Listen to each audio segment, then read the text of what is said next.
Ben, la raison pourquoi que je veux m'impliquer davantage pour la cause qui est Altogite, qui est vraiment un centre d'hébergement de longue durée, en fait, qui offre aux gens qui ont des dépendances en toxicomanie, d'alcoolisme ou du jeu compulsif.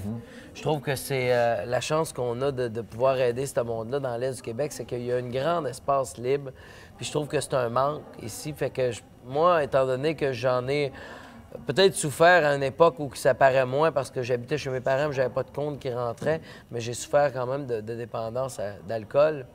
Puis c'est ma façon de redonner au suivant, de me dire qu'à quelque part, ces gens-là, il y a une problématique réelle, puis d'essayer d'aider ce trou-là qui reste à remplir.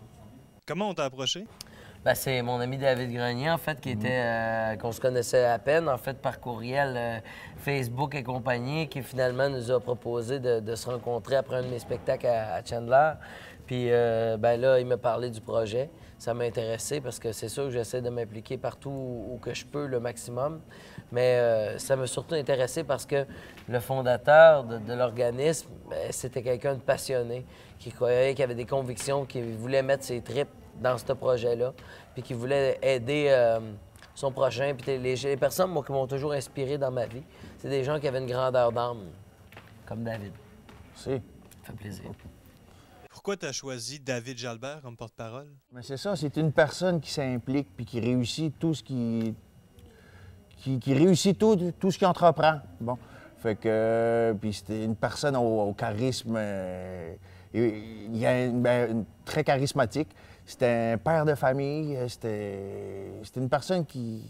Je pense qu'il a vu aussi l'authenticité dans le message que j'essaie de livrer. Oui. Le fait que mes chansons parlent au peuple. Oui. C'est pas des chansons nécessairement pour être un chanteur. Ce que je voulais faire, c'était être une personne qui représente la classe ouvrière. Puis je pense que c'est ça qu'il voyait en moi, David. T'as trouvé le juste, gars de barre de le mot feu, juste. ouais, le gars de barre de feu qui va directement dans la rue parler au monde. Puis c'est ce que j'ai voulu faire en acceptant un peu mon rôle de porte-parole, d'essayer d'améliorer la qualité de vie de ces personnes-là. C'est ça, c'était des vrais mots. Tu parles aux gens, tu vas les chercher, et tout ça. Ben, mon père m'a souvent dit, quand j'ai commencé la musique, il m'a dit « David, si tu veux atteindre le monde, parle le langage du peuple. » Si René Lévesque a eu autant de succès, c'est qu'il parlait le langage du peuple. Puis c'est ce que j'ai essayé de faire dans mes chansons. C'est exactement ça. C'est ça. Puis tu sais, pour accepter de porter des chaussures aussi grandes que porte-parole d'un organisme aussi impliqué socialement, faut que tu aies du bagage de vie. Tu peux pas juste accepter ça, de dire « Bon, ben moi, j'ai une carrière qui fonctionne bien. » Faut que tu ailles passer par là.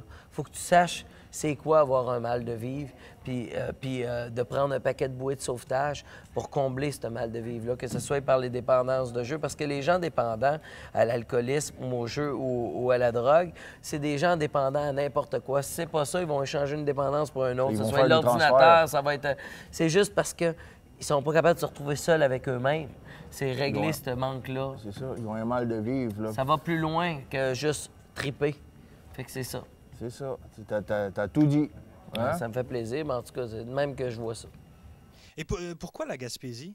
Bien, premièrement, parce qu'il n'y en a pas. Écoute, c'est un endroit, malheureusement, dans les grands centres, il y en a à tous les coins de rue de ce genre d'organismes-là qui peuvent aider. Ils ne savent plus quoi faire avec tellement qu'il y en a. Puis ici, il y a un grand trou béant qui a un espace pour ces gens-là, oublier un peu de la map. Je m'excuse de dire ça parce que moi, j'en suis un gars, ma famille vient d'ici. Mais je trouve que souvent, excusez-moi mon franc-parler, mais on se fait sentir comme si les régions, c'était épais, puis c'était ah, eux autres, c'est pas grave, on s'en fout. Mais alors que les régions, bien, présentement, premièrement, ça se développe énormément. Les gens, il y a énormément de choses qui se passent ici. Puis sont encore laissés à eux-mêmes à des places comme ça, où qu'on pourrait aider davantage. As-tu déjà eu besoin des services comme ceux qu'Altogite veut offrir? Moi, je viens d'une autre école parce que mon père est l'avant-dernier d'une famille de 13 enfants qui vient de l'école de Parle-toi. Parle-toi, les médicaments, les médecins, ça ne sert pas. Il faut que tu te parles. T'sais. Puis à cause de ça, ça m'a développé un sens de l'analyse de moi-même. Fait que dans ma vie, ça a été par cheminement, par tranche de vie de 2 ans. Mettons, je vais te donner une idée. À 19 ans, je voulais mettre fin à mes jours. Le 21 janvier, j'essayais de mettre fin à mes jours le 2000, en l'an 2000. Puis à 22 ans, j'avais déjà progressé d'une autre personne. Mais on parle d'un petit gars qui était en 4e année expulsé de l'école primaire, en 5e année de la commission scolaire, puis en son R1 dans un coma éthylique. Puis à 16 ans, il me note au poignet. Puis à 22 ans, j'étais marié. Puis à 23 ans, j'attendais mon premier enfant. Puis fait que ma vie m'a changé, mais toutes ces choses-là qu'on m'a amenées, au début, j'accomplissais en espérant soigner ça. Puis on se rend compte que ça se guérit pas de même. Ça se guérit à travers, comme je disais dans la radio cet après-midi, ça se guérit à travers le miroir. Tu sais. Ça se guérit dans la glace, ces choses-là. C'est le rendez-vous le plus ultime que tu peux avoir là, avec un psychologue, c'est dans le miroir. Puis c'est ça. Ça s'est fait progressivement. Mais je me suis habitué, j'ai contré. Je veux dire, je suis allé me battre contre... Je pars de loin, tu sais, je pars d'un gars qui avait cette dépendance-là, qui buvait 600 pièces d'alcool par 2 semaines, qui fumait la cigarette, que je fume pas la cigarette, puis qui faisait des attaques de panique avant chaque spectacle.